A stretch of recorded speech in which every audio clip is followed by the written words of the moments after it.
Bismillahirrahmanirrahim. Assalamualaikum warahmatullahi wabarakatuh.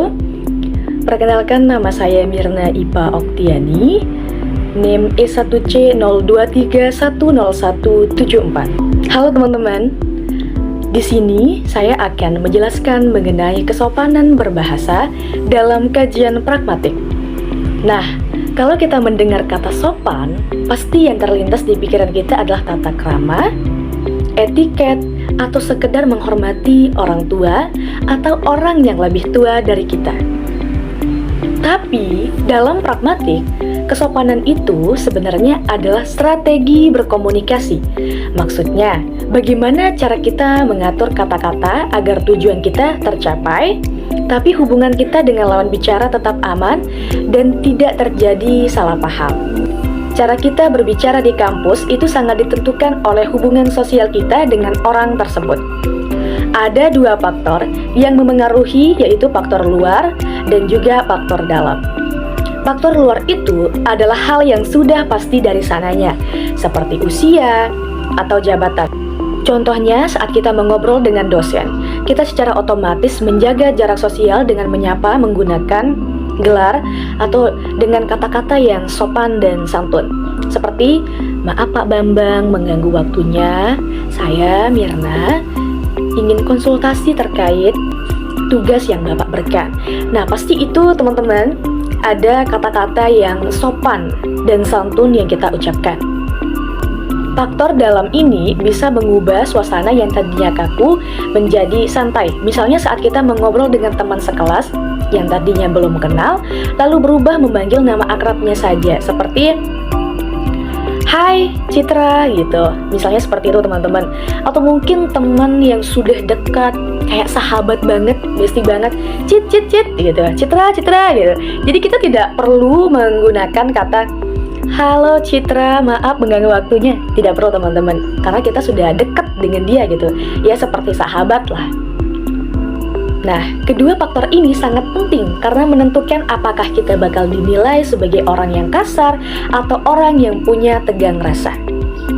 Supaya obrolan kita di kampus ada maknanya, kita seringkali harus memilih antara pengen ngomong cepat dan langsung pada intinya, atau pengen menjaga perasaan orang lain. Di dalam ilmu pragmatik, ada yang namanya prinsip kerjasama dari Grich. Aturan ini bilang kalau komunikasi yang bagus itu harus efektif, yaitu jujur, jelas, nyambung, dan tidak bertele-tele. Tapi masalahnya, kalau kita terlalu belak-belakan atau jujur-jujur di kampus, kita bisa dianggap tidak sopan atau tidak memikirkan perasaan orang lain. Makanya, ada aturan penyeimbangan yang namanya prinsip kesopanan dari Leach. Aturan kesopanan ini punya rumus yang sangat gampang, yaitu kurangi keuntungan diri sendiri dan perbesar kenyamanan orang lain. Nah, prinsip kesopanan dari Leach ini dijabarkan ke dalam 6 maksim aturan khusus yang bikin obrolan kita di kampus jadi terasa lebih adem. Mari kita bahas satu persatu contoh nyatanya saat kita kerja kelompok kuliah.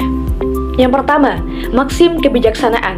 Kita memperkecil kerugian orang lain. Contohnya, daripada kita menyuruh teman dengan nada yang ketus, kerjakan tugas makalah ini sekarang. Kita mengubahnya menjadi, apakah kamu ada waktu luang untuk membantu mencicil bagian makalah ini? Yang kedua, maksim kemurahan. Kita meminimalkan keuntungan untuk diri sendiri. Contohnya, biar aku saja yang merapikan daftar pustaka dan format makalah yang rumit ini. Yang ketiga, maksim pujian. Kita memperkecil kritikan dan memperbesar pujian kepada teman. Contohnya saat menilai PPT teman. Secara keseluruhan PPT buatanmu sudah bagus banget. Mungkin bagian poinnya saja yang bisa sedikit kita perbesar. Dan yang keempat, maksim kerendahan hati. Kita memperkecil pujian untuk diri sendiri. Contohnya, aku sebenarnya belum terlalu ahli dalam materi presentasi ini, tapi aku akan coba jelaskan sebaik mungkin ya. Dan yang kelima, maksim kecocokan. Kita berusaha mencari titik kesepakatan dengan teman kelompok. Contohnya, pendapatmu ada benarnya juga, meskipun kalau dari sudut pandangku sedikit berbeda. Dan yang terakhir, atau yang keenam, keenam, maksim simpati. Kita memperbesar rasa simpati kita kepada orang lain. Contohnya, saat ada teman kelompok yang sakit, aku ikut sedih mendengarnya. Kamu istirahat saja dulu ya, biar bagian tugasmu kami bantu. Lalu, kenapa sih kita harus repot-repot menjaga perasaan orang lain dengan maksim-maksim tadi? Landasan psikologisnya ada pada konsep disebut wajah atau pitch, yang artinya adalah harga diri atau citra diri seseorang di mata masyarakat.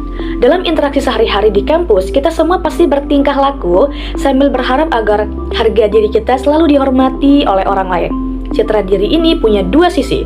Yang pertama namanya wajah positif, yaitu keinginan dasar setiap orang untuk dihargai, disukai, dan dianggap sebagai bagian dari kelompok. Yang kedua namanya wajah negatif, yaitu keinginan dasar kita untuk bebas, mandiri, dan tidak mau ditekan atau diperintah oleh orang lain. Ketika kita melakukan sesuatu yang bisa menyinggung atau merusak harga diri orang, misalnya menyanggah atau mengkritik pendapat teman saat presentasi di depan kelas, tindakan itu disebut tindak ancaman wajah. Sebaliknya, kalau kita memilih kata-kata yang halus supaya teman kita tidak tersinggung atau merasa dipojokkan, tindakan kita disebut tindak penyelamatan wajah. Nah, untuk menyelamatkan wajah atau harga diri orang lain saat kita butuh bantuan, ada 4 strategi yang bisa kita gunakan berdasarkan teori dari buku George Yule. Bayangkan, situasinya kita sedang berada di dalam kelas dan sangat butuh meminjam pulpen kepada teman sebelah kita. Pilihan pertama adalah tidak berkata apapun. Kita hanya sibuk mengobrak-abrik tas kuliah dengan muka panik sambil berharap teman di sebelah kita peka lalu menawarkan pulpennya sendiri. Pilihan kedua adalah strategi tidak tercatat, yaitu memberi kode atau isyarat samar seperti bergumam. Duh, aku lupa bawa pulpen nih. Strategi ini aman karena kalau teman kita sedang pelit, dia bisa pura-pura tidak mendengar. Tapi, kalau kita mau ngomong langsung atau tercatat, kita punya 3 pilihan cara. Cara pertama adalah langsung tanpa basa-basi, seperti pinjamkan pulpenmu. Cara ini hanya boleh dipakai kalau situasinya darurat atau kita ngomong ke sahabat yang sudah sangat akrab. Cara kedua adalah kesopanan positif, yaitu memanfaatkan keakraban kelompok atau strategi kesetiakawanan. Contohnya, hai sahabat, boleh pinjam pulpenmu sebentar? Dan cara terakhir adalah kesopanan negatif, yaitu strategi penghormatan yang menjaga kebebasan orang lain dengan cara meminta maaf terlebih dahulu. Contohnya, maaf ya mengganggu waktunya, apakah kamu kebetulan punya pulpen lebih yang bisa saya pinjam? Pilihan strategi ini kita ambil berdasarkan seberapa dekat kita dengan orang tersebut, seberapa besar jabatannya, dan seberapa berat beban permintaan kita. Kesimpulannya teman-teman, kesopanan berbahasa dalam kajian pragmatik itu bukan sekedar basa-basi atau formalitas saja, melainkan sebuah keterampilan sosial yang sangat penting. Pilihan strategi bahasa yang kita gunakan di kampus, baik kepada dosen maupun sesama teman kuliah, adalah cara kita untuk tetap bisa menyampaikan maksud dengan efektif tanpa harus melukai harga diri atau citra diri orang di sekitar kita. Dengan memahami materi ini, kita bisa menjadi penutur yang lebih cerdas dan penuh tegang rasa dalam berkomunikasi sehari-hari. Itu saja yang dapat saya sampaikan, kurang lebihnya saya mohon maaf apabila ada kekurangan dalam penyampaian. Terima kasih sudah menonton. Assalamualaikum warahmatullahi wabarakatuh.